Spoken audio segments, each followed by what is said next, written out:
Thank you, Mr. Murthy. Looking at the program and also Mr. Murthy's insistent that I should be here. I don't know if I belong here, but certainly I have a lot of things to say. One, of course, when I was looking at the program, I was looking for a picture of a woman in the program. Unfortunately, safety and security is the issue of women in this country. And every one of you are talking about December 16. It happened down the road of my office. And let me tell you, I, along with the women's team, I was the first protester when we saw the 6 days of protest. So what we felt, what we went through, and since then, the kind of discussions that are going on. Cities are made not for people. Cities in India have been made for structures, for technology, for organizations, for all kinds of businesses, but not human beings, especially not for women. Because when you look at the way our cities are, we do know that we allow pockets of crime to grow in our cities. We allow our cities to have no signages. We allow our cities to have no safe walking pedestrians.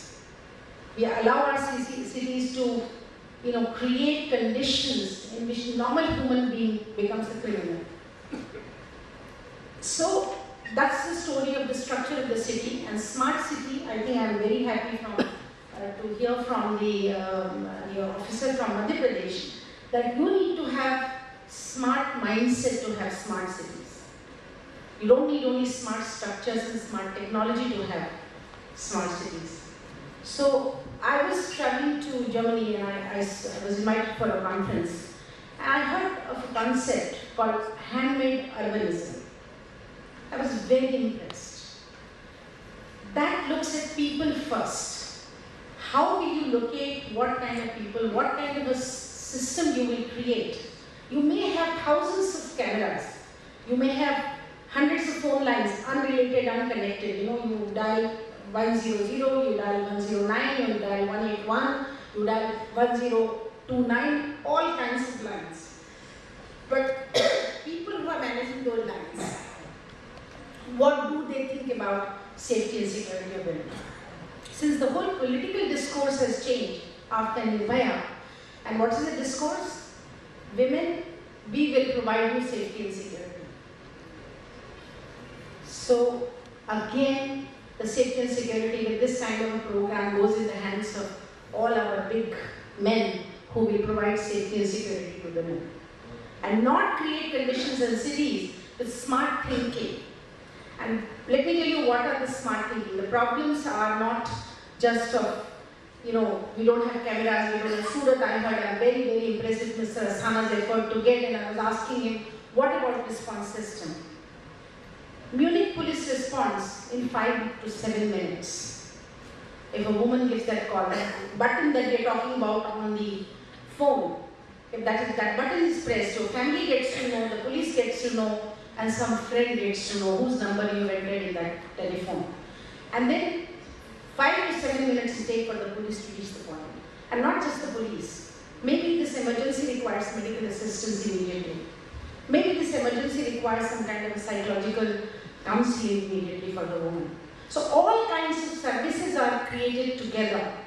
There is a synergy between the services. So that when something happens to this woman, this person, not just the bystanders who will just look at the person, sometimes laugh, sometimes just drive the car and go away.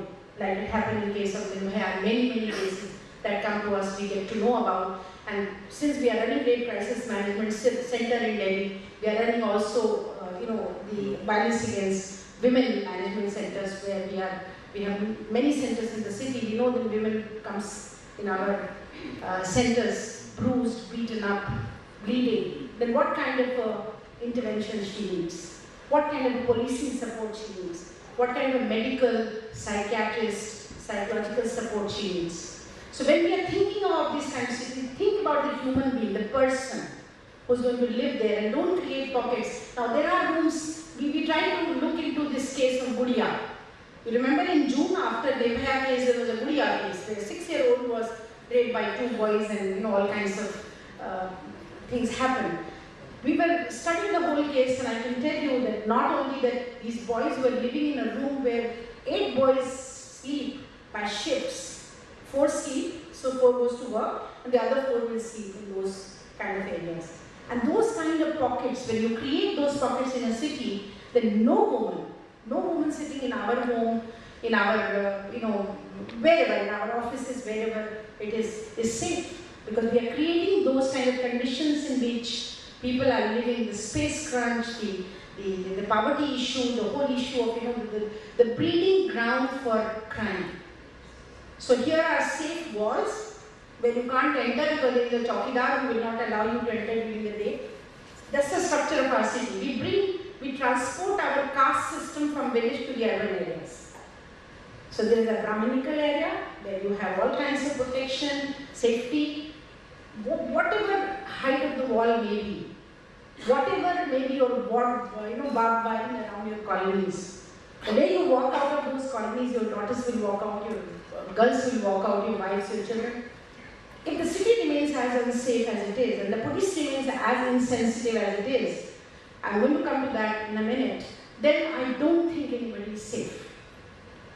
So somehow, and also create those, then again the Dalit areas, just like in the villages issues happen, we have transported the same idea. I hope that the smart city will not have those kind of mindsets and those kind of ideas.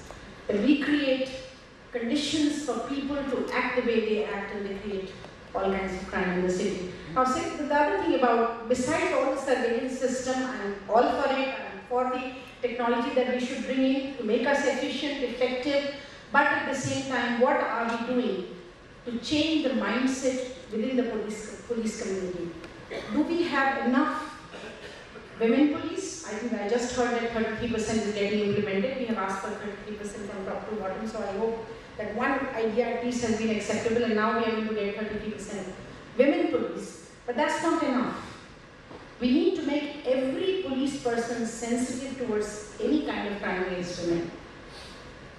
And that sensitivity will come when you create a total package of program, not one of gender sensitization here and there at some level or the other. We started with a great fanfare with the Delhi Police Commissioner at Police Academy here in Delhi and also in Hyderabad. But these are kind of one-off programs. They're not regular. Every police person who's first past the post, the person who you walk into when you get into the police station, who starts measuring you top to bottom, and also starts thinking, oh, she must be responsible for what has happened to her.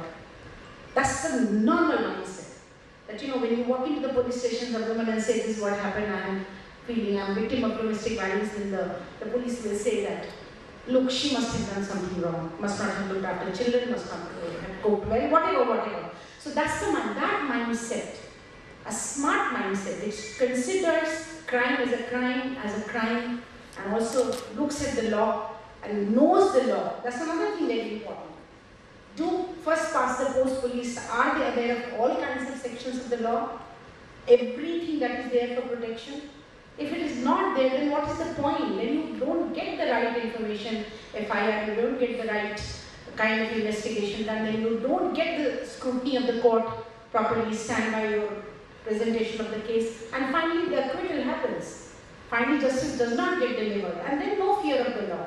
You were talking about fear of the law, and that will work, what will change. So I hope that besides all the structures that the hardware that we are looking at in this program, let's look at the human side of it, the software side of it, and see what kind of intervention is needed to change the way we want to build our smart city. Thank you very much.